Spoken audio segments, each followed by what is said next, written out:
మనము బతకాలంటే, మన ప్రాణాలతో బతకాలంటే ఆక్సిజన్ కావాలి. ఆక్సిజన్ అనేది గాలి అనే మిక్స్చర్లో 101 వాయువులతో కలిసి మన ఈ ఆక్సిజన్ కూడా ఉంటుంది. దాన్ని ఎట్లా తీసుకుంటావు నువ్వు ఆక్సిజన్? ఇది పీల్చుకోరా.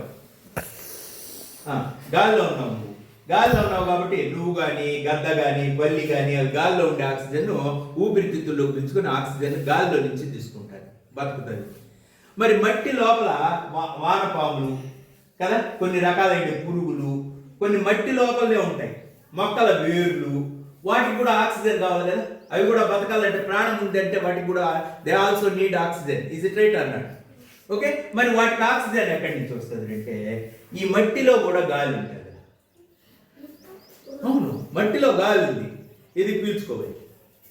ముక్కు లోపలికి పెట్టి మనం పీల్చుకోలేము, కానీ ఈ మట్టిలో బతికే జంతువులు మాత్రం ఆ గాలిని పీల్చుకుంటాయి.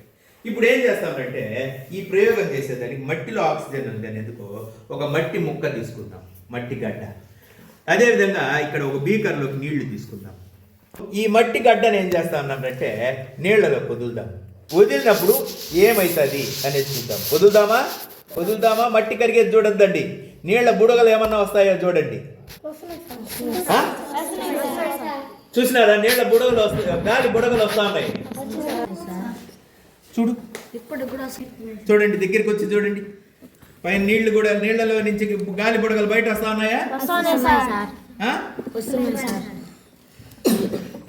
అందుకే మన పెద్దోళ్ళు అంటూ ఉంటారు, చెట్ల చుట్టూ పాదులు దవ్వండిరా అని.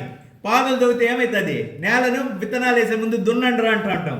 అప్పుడు ఏం వెళ్తుంది? బాగా గాలి పోయి ఆ మొక్కల వేర్లు అదేవిధంగా అర్థవాంశం పెరిగేదానికి బాగా ఉపయోగకరంగా ఉంటుంది. రైట్. అదే రాయి అనుకో, రాయిని వేసినామనుకో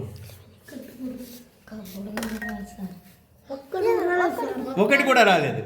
అందుకే మొక్కలు ఏవైనా మట్టిలో కొలగెత్తాలంటే ఆ నేలలో నీళ్లు ఒకటి ఉంటే చాలు, ఎరువు ఒకటి ఉంటే చాలు, గాలి కూడా ఉండాలి. అందుకే మొక్క నాటే ముందు, పైరు నాటే ముందు నేలను ఏం చేస్తున్నాము? దున్నుతాము. రాతి నేల, అదేవిధంగా సిమెంటు లేదా ఇటుకలు కలిసిండే నేలలో సరిగా మొక్కలు మొలకెత్తవు.